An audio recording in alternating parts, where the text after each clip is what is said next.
Java, land of kingdoms and volcanoes, Southeast Asia's tropical paradise, the largest island state on Earth. Sleepy villages, vibrant metropolises, and ancient temples. A magical mix of tradition and modernity. World cultural heritage and natural wonders in the most densely populated region in the world.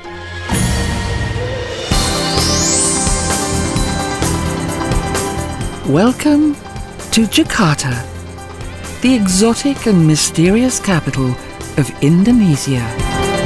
A horseman monument of the prince and freedom fighter Diponegoro and Monas, a 137-metre-high marble obelisk with a viewing platform, decorate Merdeka Square. The walls of the pedestal are adorned with military stories, and in the room below the obelisk, several models in showcases depict scenes of Indonesia's development. The National Museum is one of the magnificent buildings in the vicinity of Merdeka Square. In the prehistoric section, you can find cultural objects, old pottery, and Hindu art and architecture. And young visitors are introduced to religious dances, which they clearly enjoy. The Willemskerk, a round sacred building crowned by a mighty dome, was named after King Willem in 1839. The tuk-tuk motorbike is the ideal mode of transport in the city. With it, we quickly reach the largest mosque in Southeast Asia, the modern Masjid Istiqlal. In this monumental building, there is space for 20,000 worshippers. Also on the square, and directly opposite, is the Catholic Gereja Cathedral. In the south of the city is the lively old Chinese quarter of Glodok. With a typical Chinese atmosphere, where freshly caught fish, seafood and spices are all on offer. The oldest and most important Chinese temple was built as early as 1650 by Buddhists in honor of the goddess of mercy.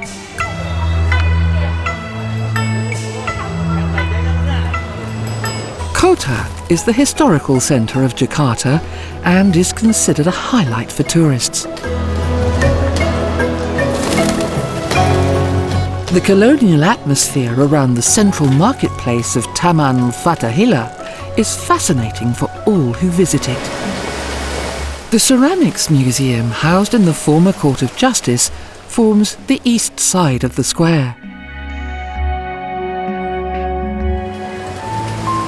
The prestigious Stadhuis was built in 1710 and served as the town hall for administration as well as a prison. From here, the Dutch East India Company ruled its colonial empire. On the west side, there is the extraordinary Weiyang Museum, the Shadow Play Museum.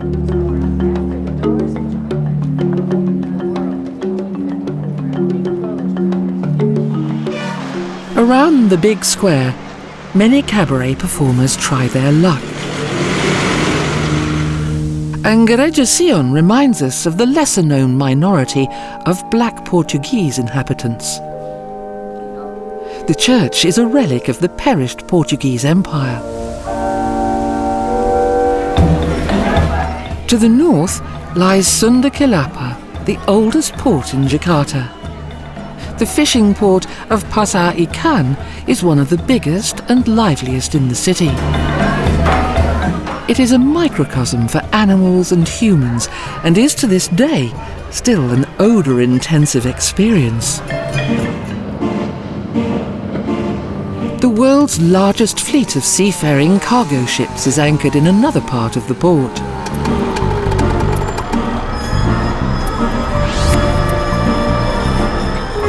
Jakarta is a city by the sea, and maritime trade has always been in the city's blood. The former warehouses of the East Indian Trading Company now house a museum. Important parts of maritime history are on display here. The old lighthouse and watchtower was built over the bastion in 1839. Not too far from here is the leisure park. Here you find particular attractions such as Ocean Dream Samudra, where trained sea lions perform novel tricks. You can get your photograph with them as well. Dolphins too show us their best tricks.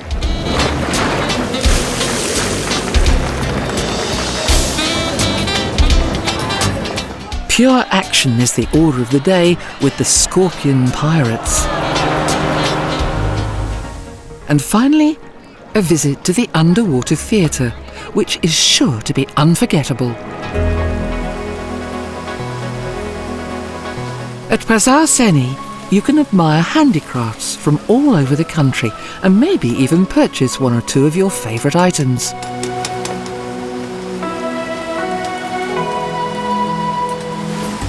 On weekdays, the beach promenade is quiet and small excursion boats moored on the shore wait in vain for passengers.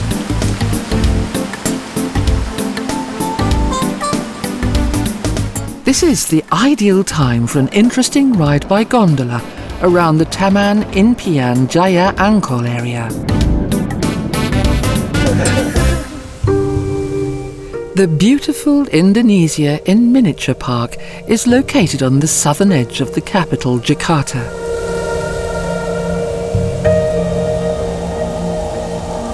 In this theme park, reconstructed traditional houses from the Indonesian provinces line an artificial lake, each with their own art, culture and traditions. It is a journey through the island archipelago, to places that often cannot be easily visited, but are still a part of the country.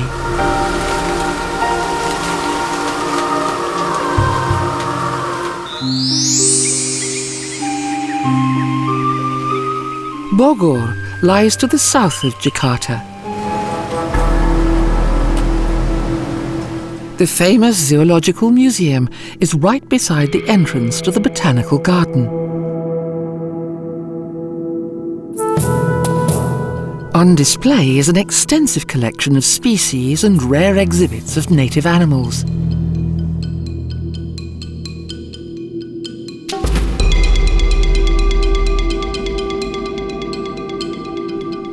And the skeleton of a blue whale once found on the coast.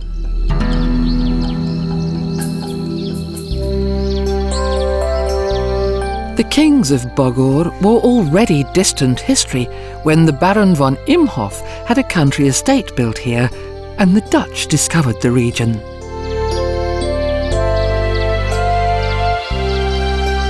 Under the next British governor, Stamford Raffles, the botanical gardens were built.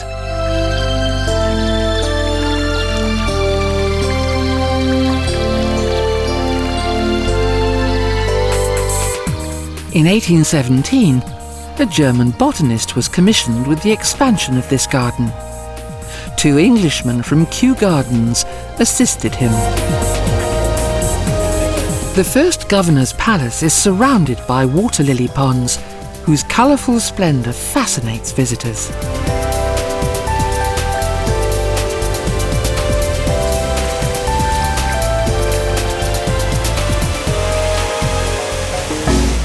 The trees offer shade to rest in, and a monument honours the governor's wife.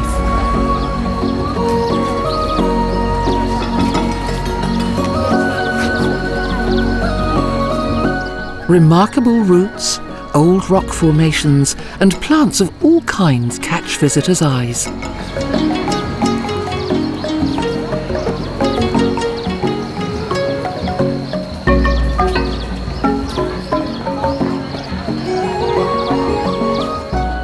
Thousands of tropical plants from all corners of the globe are grown here, alongside sophisticated landscape gardening with waterways and ponds.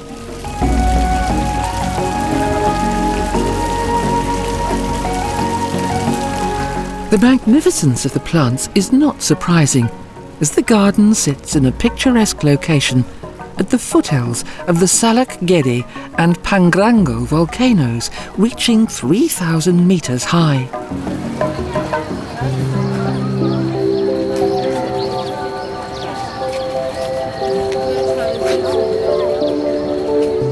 And in the Ethnobotany Indonesia Museum, you can see ornamental plants and crops from all over Asia.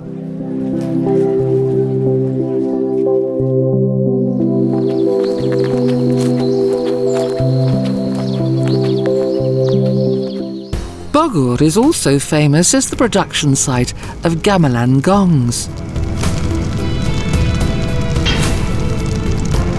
In the darkness of a smoke-blackened workshop, plates of copper, glowing as out of hell, are cast into heavy brass gongs.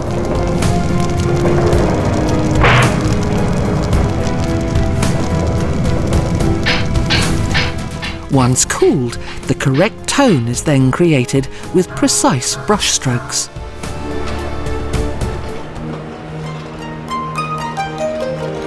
Stone carvers sit in front of their houses on the roadside, and wood artists paint masks.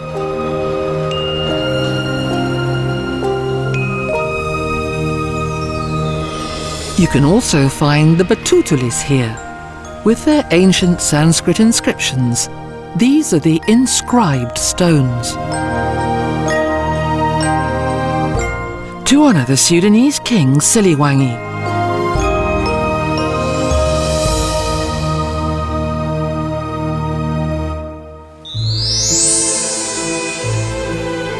Further to the east is Bandung, the capital city of the province of West Java. After Jakarta and Surabaya, it is the third largest metropolis in Indonesia and the cultural centre of Sunda.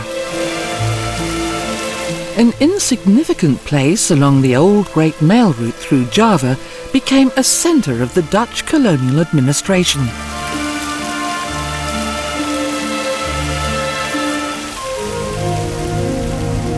Its pleasant climate and tranquil peace and quiet gave rise to the nickname the Paris of Java. This city, with over 1 million inhabitants, has green areas and recreational zones complete with dinosaur guards. Yet here too, traffic is on the rise, although motorbikes and bicycles are still preferred by most. Many of the once magnificent colonial buildings have now fallen into disrepair. Only some of the Art Deco houses remain, like the renovated Savoy Homan Bidakara Hotel, built in 1939. Inside, the comfortable and architecturally interesting accommodation is fully furnished in Art Deco style. At the sight of the nostalgic splendour, it's difficult to tell that you're in the middle of the highlands of Java.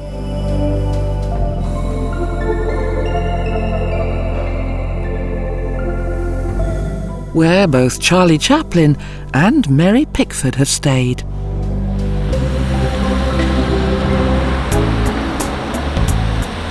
The Jalan Braga was once described as the Fifth Avenue of Indonesia.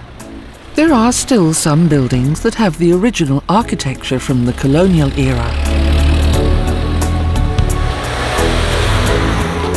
Ever since then, this main street has been a shopping street, with art, souvenir and antique shops, as well as bistros, cafes and restaurants.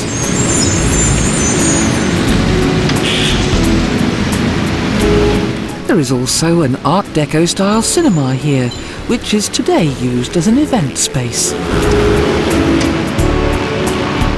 There's an old projector to remind visitors of these times gone by.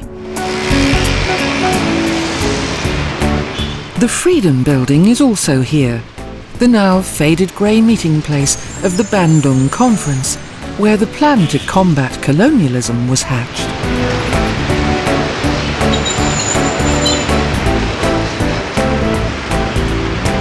But urban graffiti and old trading houses also accompany us on our way to Alun-Alun Square, and many small cafes and bistros.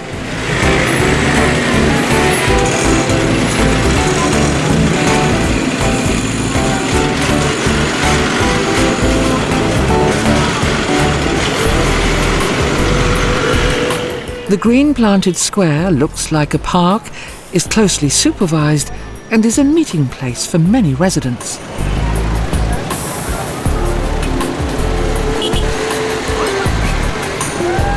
Here, people exercise, play, and sit together.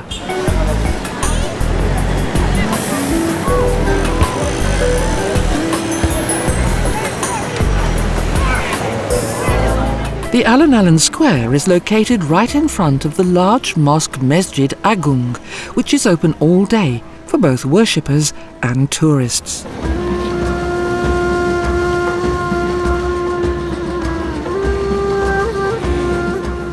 A place of peace and faith, yet so close to the never-ending bustle of the city.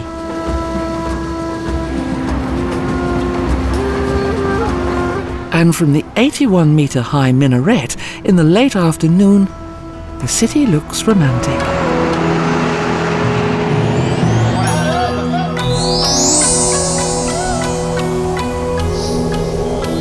Just outside Bandung is the 1,830-metre-high Tangkuban Parahu volcano, where a road leads up to the edge of the crater.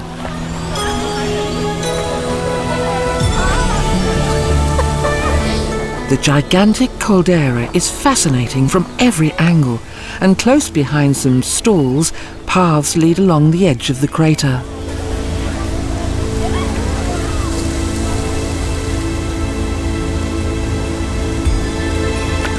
With each glance into the depths, you notice craters still spewing hot sulfur fumes and bubbling sludge.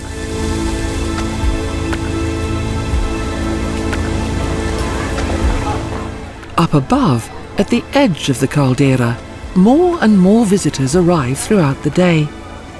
This place has become a place for entertainment, though perhaps not an entirely safe one.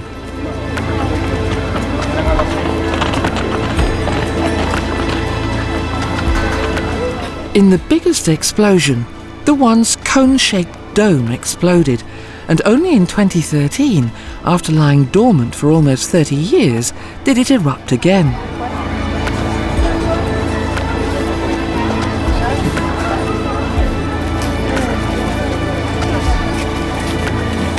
But tourism has yet again triumphed, and visitors all too easily forget the dance of the volcano.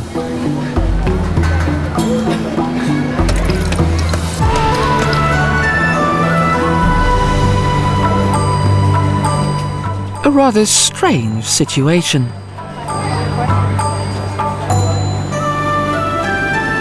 Up here, loud people and an abundance of life, and deep down below, toxic gases.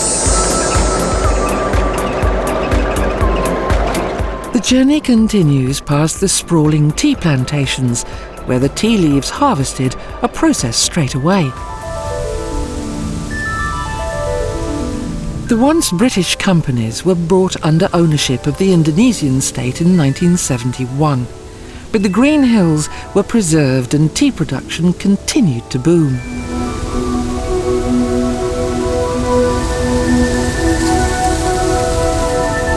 Visitors to the tea factory Ciater can enjoy their freshly produced tea right here in the tea house. And this in this romantic setting, between the tea-covered hillsides and below the nearby volcanoes. This is certainly a unique experience to enjoy.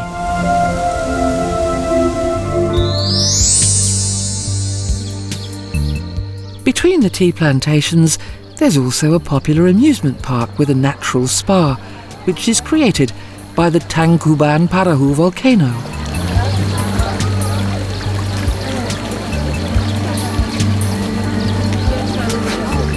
On weekends, Maribaya is one of the most popular places for a trip for the people that live in Bandung. Here they visit a small waterfall amidst tropical nature and enjoy the fragrant flowers.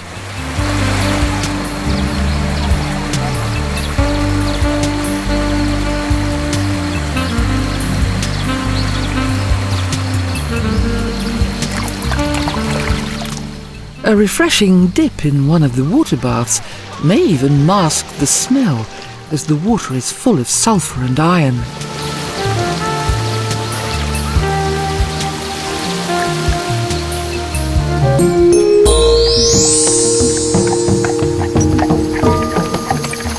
From the village of Kangkwang, we take a standard horse cart, which leads us into the countryside.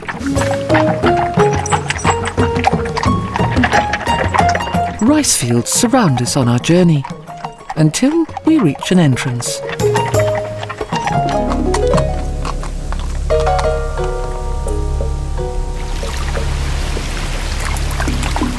Just beyond it, there is a small lake with lots of bamboo rafts tethered on the bank.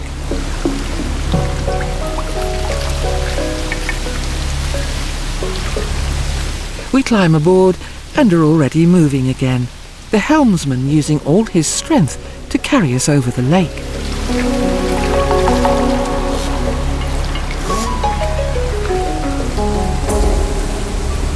We pass by the houses on the bank, heading determinedly towards the small island in the middle of the lake.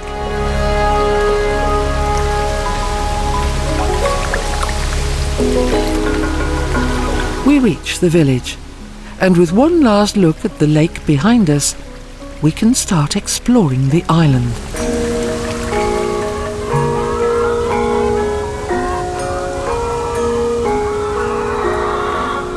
First, you can visit Kampung Pulo, a very small traditional village.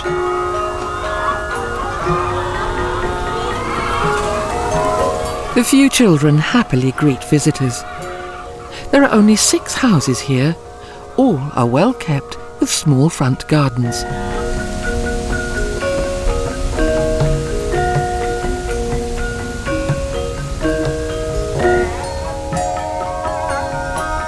Apart from the children, there's no one to be seen. Only 6 families are allowed to live here, and if a family grows, some members must leave the village. Almost everything here seems like a model village, but families here are actually just busy with farm work during the day.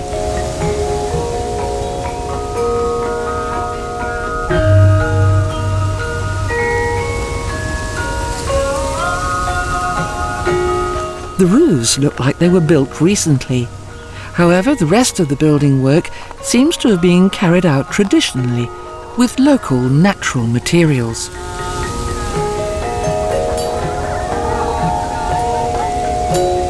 In this way, the idyll remains undisturbed.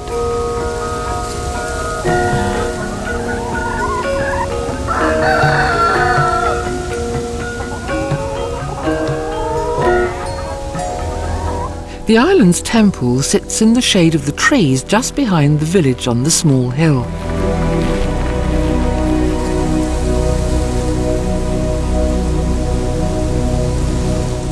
The temple was named after the many kangkwang trees that surround it.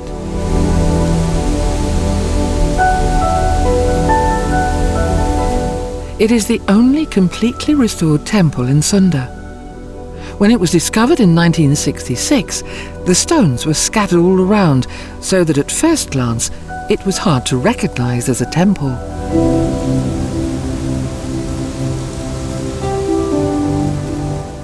The island's small cemetery is also unique. Each grave has a rim around it and a white stone block.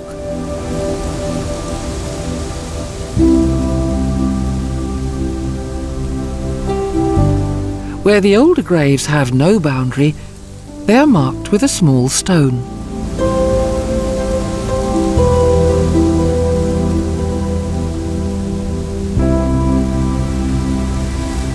One can hardly imagine a more peaceful place to rest after death.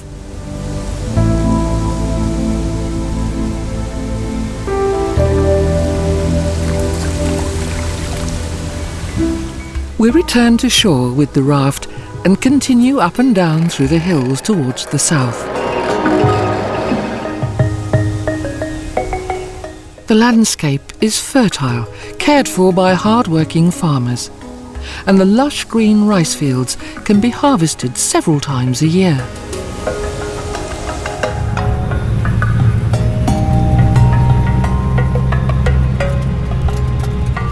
Everything here seems untouched and unspoiled, just like paradise.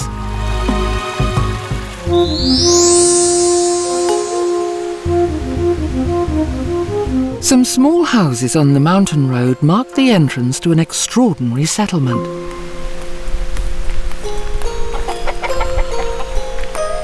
The wooden houses are in the typical style of the area, and at first it's hard to notice anything unusual.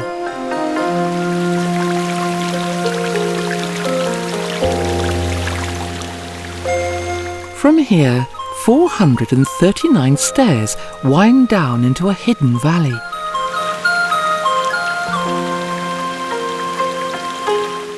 Lush rice terraces and cardamom gardens grow on the hillsides.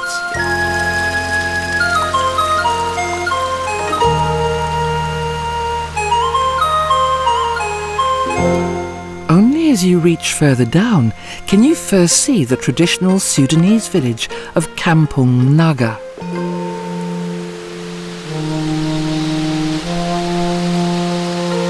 The so-called snake village has become a real tourist attraction.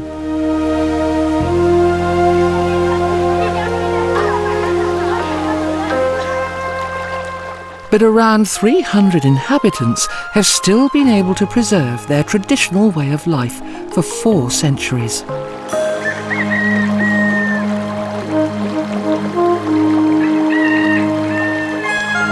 Living off only small animals and catching fish makes for a simple but peaceful daily routine. They live in 110 similar adat houses with white painted rattan walls and alang-alang roofs.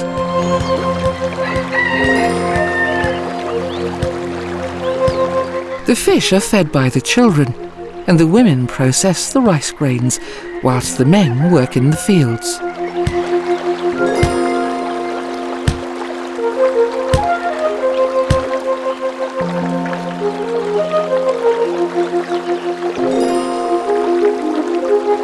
The strict Muslim villagers live without electricity, with natural sources providing necessary water.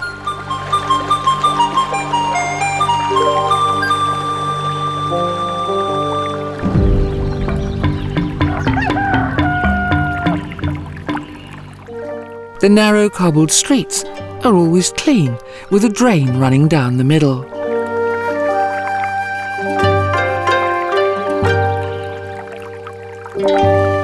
As the roofs extend to the middle of the streets, you can walk alongside the walls in the rain without getting wet. The water drains into the middle gutter.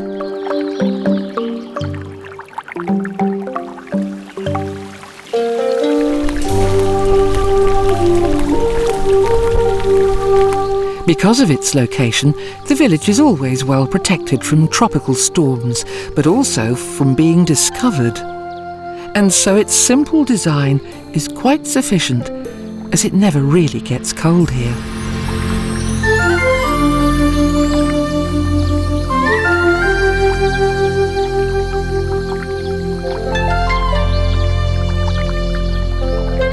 The village community here works well together, and so the coexistence of the clan in such proximity to each other is assured for the future.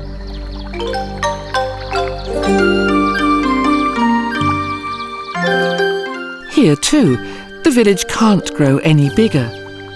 the number of inhabitants must stay the same. If it is exceeded, the boys have to leave.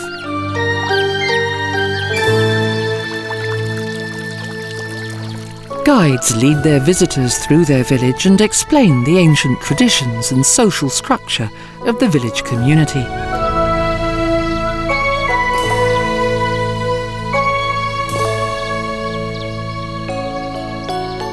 Here you get the feeling of being in another, unknown world.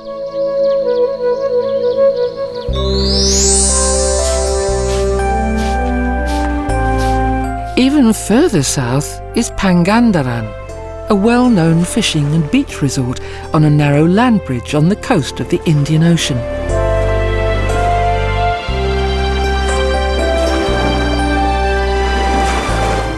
Palm forests spread out behind the sandy beaches. People here have always known the best uses for fruits.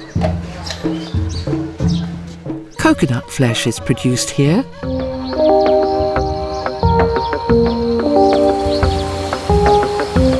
And the flowers of the palms provide a juice. The kettle is heated with coconut shells, and the flower juice is boiled until it crystallizes. The brown sugar is packaged and tasted by the resident fruit bat.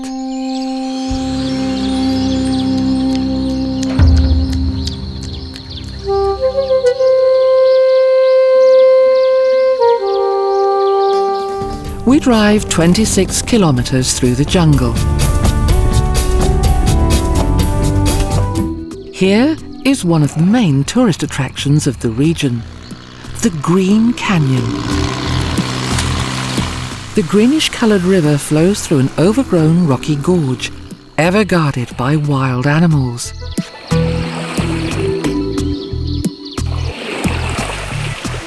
Boats steer visitors between rocky cliffs, and with each passing moment, the excitement of the adventure reaches new heights.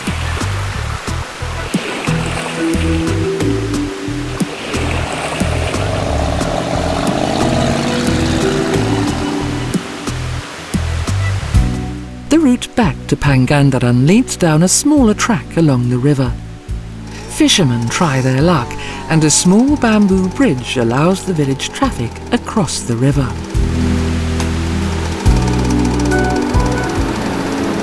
In 2006, a tsunami killed many people and caused unbelievable damage here.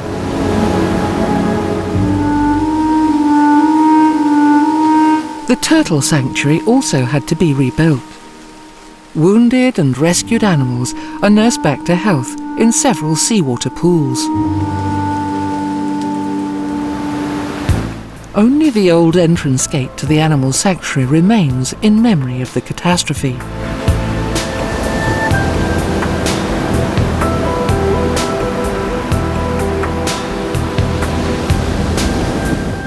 On the western beach of Pangandaran, stairs lead up a hill, from where you have a clear view of the washed-out embankments.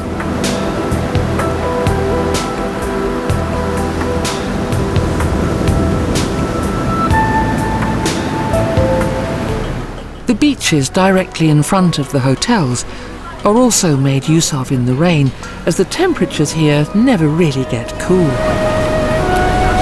And the fishermen carry their boats ashore after work in the morning. The nature reserve forms the end of the bay and peninsula, with eroded caves that you can go and visit.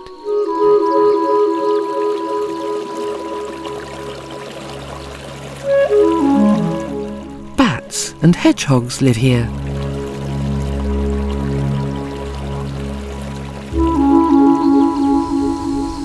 Macaque monkeys also inhabit this tropical jungle paradise, where many strive to preserve the forest's natural habitat.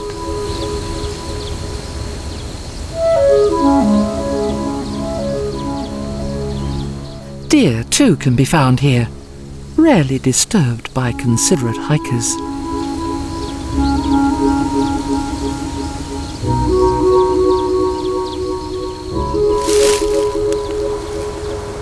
And from the wild coast here, you can always spot a few fishing boats fishing near to the shore.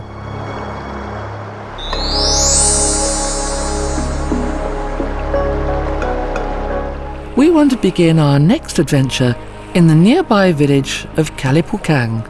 The small fishing village lives off the daily catch of sea animals of all kinds.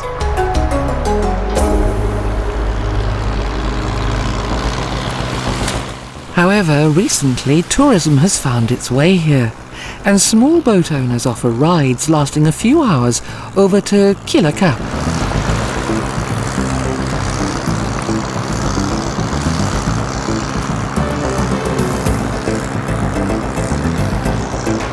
The short trip to the Segara Anakan Sea Bay begins via the Tandui River.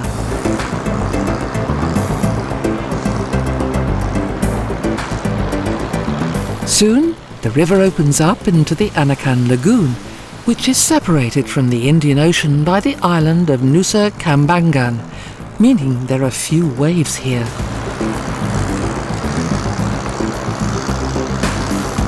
That is also the reason why there have always been small settlements on this island shore.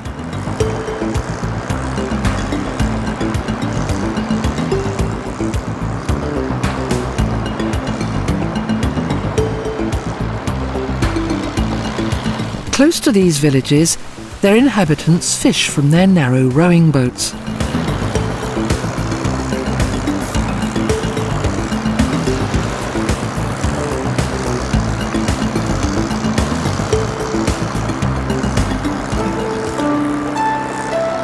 Sometimes the boatmen moor at the villages to refuel, and perhaps even to briefly greet friends or relatives.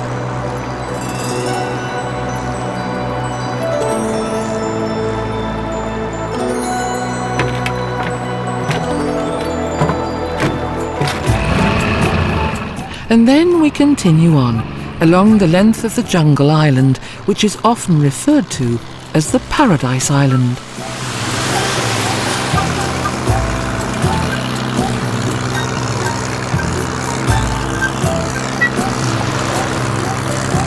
Increasingly complex networks of streams and estuaries appear, and huts squeeze along the shore as the wilderness lies just beyond them.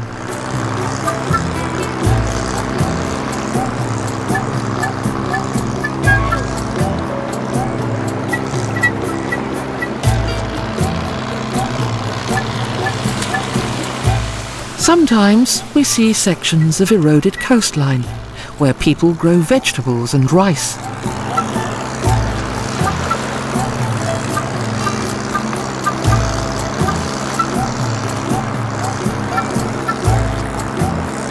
The Anakan Lagoon is behind us, and now the waterways get narrow again. Increasing boat traffic always signals an upcoming settlement. This time, we even see a bridge.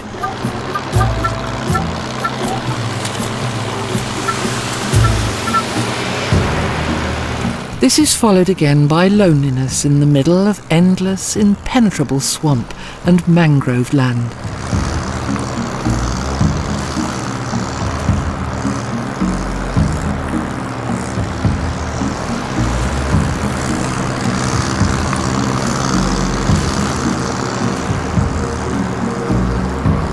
But our boat driver remains unfazed and determined. He knows that we are approaching our destination.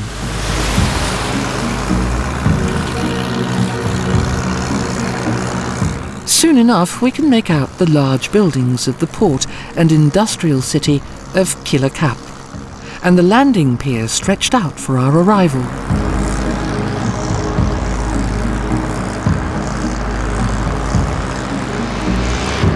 Slowly we moor at the landing jetty. We have reached our destination.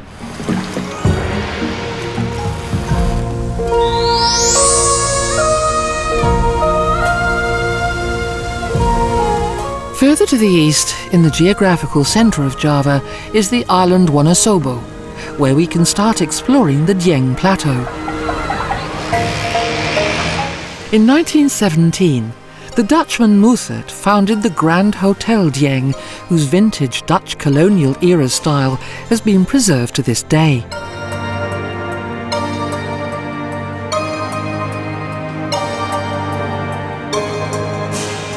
Here, you really do feel transported back to colonial times, with intricately carved wooden armchairs, tables and furniture adorning the space. When Wonosobo fell to the Indonesian government on the 18th of October 1949, the name of the hotel was changed to the Hotel Merdeka. Today it accommodates tourists from all around the world.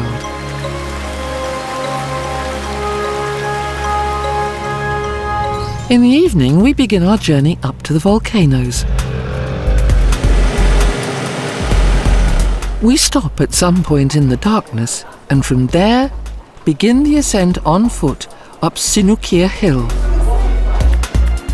At the top, dawn begins to slowly break, revealing a dream world. We're in the middle of the Dieng Plateau, a volcanic plateau with an average altitude of 2,100 meters. The peaks of the surrounding volcanoes poke through the layer of morning mist below. The view from the abode of the gods makes it easy to forget the tiring climb. Everyone is in awe of the sunrise, one of the most beautiful and impressive in the world.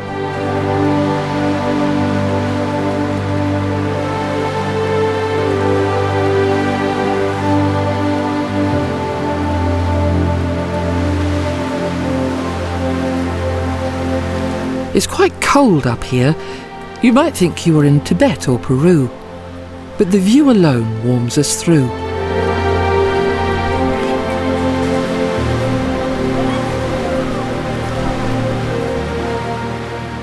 Back down at the beginning of the path, everything looks different in the daylight.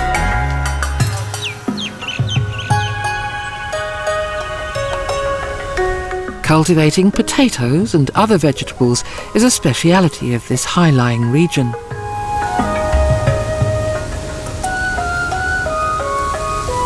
And a sign at the entrance to Sembungan already introduces the village as the highest village in Java.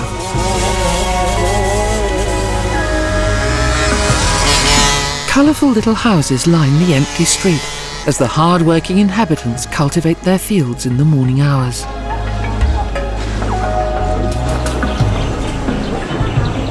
But you can see that everything is clean and well kept.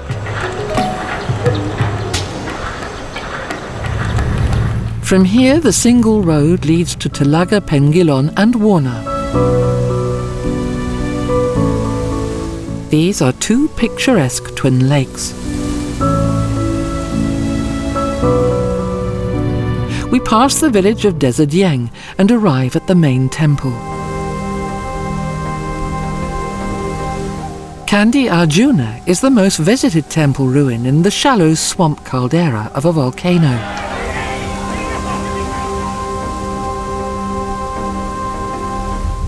Finally, we visit the Kawah Sikidang crater. Here you can not only see the sulfur fumes, but smell them too.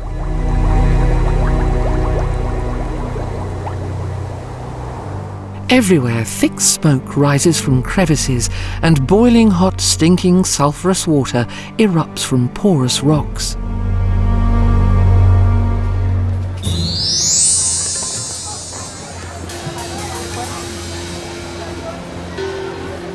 Further east is Borobudur, the biggest Buddhist monument in the world.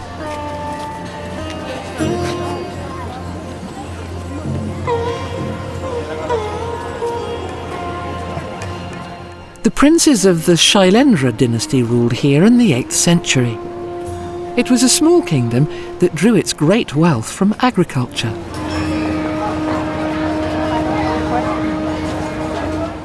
Borobudur was built several centuries before the great cathedrals of Western Europe, and around 300 years before Cambodia's world-famous Angkor Wat temple.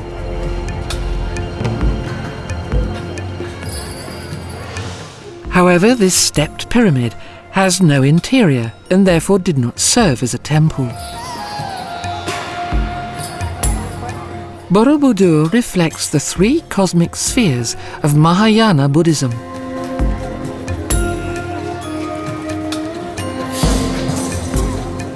Kamadhatu, the sphere of worldly desires, Rupadhatu, the sphere of forms, and Arudpadhatu, the sphere of formlessness.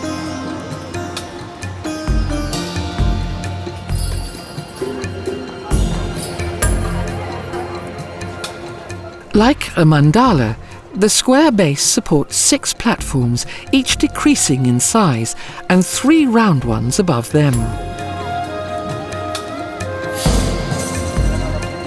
There are many Buddha figures in open niches above the gallery corridors, each with a typical hand posture referencing events in the Buddha's life.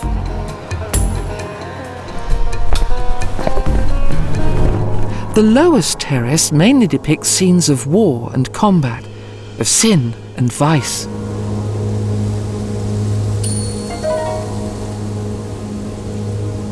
The stone imagery of further terraces narrates the life of the Indian prince Siddhartha, who later became the Gautama Buddha.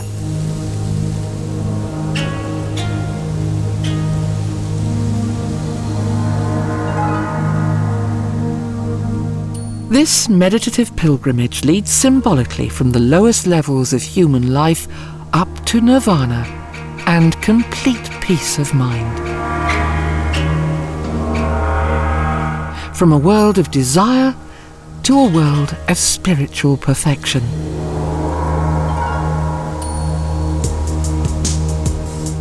Borobudur is not only a religious monument, but is also historically informative. It does not depict Buddha's India, but 9th century Java.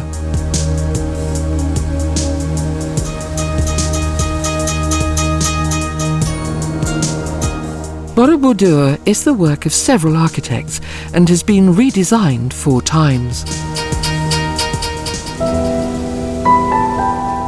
With its variety of gods and Buddha statues, everything looks perfect, even after 20 centuries.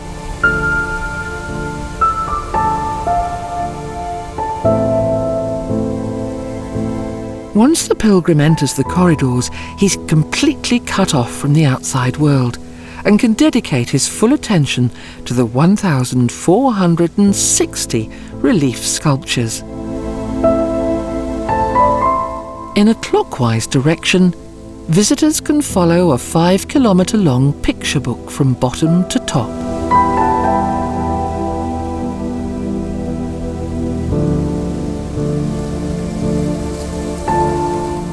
In former times, the virtuoso works of art were colourfully painted, which certainly created an even more intense impression. Borobudur was and is again a pilgrimage destination of the Buddhist world, a gigantic sacred building, and for tourists, a fascinating cultural heritage of mankind.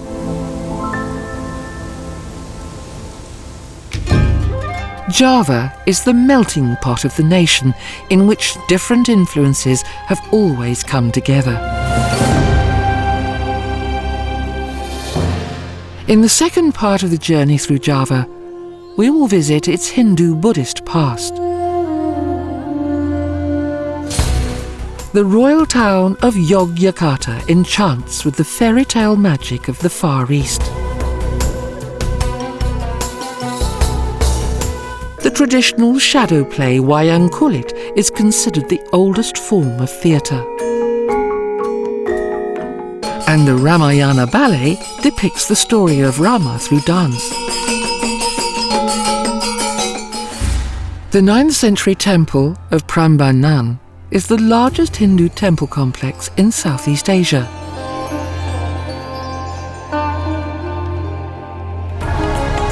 Surakarta is known as the oldest cultural centre in central Java. On a romantic journey by horse-drawn carriage, we will visit an award ceremony for the most beautiful birdsong, as well as the surrounding landscape. Our route continues by train along the mountains of fire, which shape the visual landscape here as in no other country in the world. Malang in East Java captivates with colonial charm and was once the political and cultural hub of Indonesia. Bromo is the most well-known volcano. In the early morning hours, it rises from the mist of the caldera, which has cooled during the night. And finally, Surabaya, the second largest city in the country, with a major port and a colonial-style old town, and the flair of a contemporary metropolis.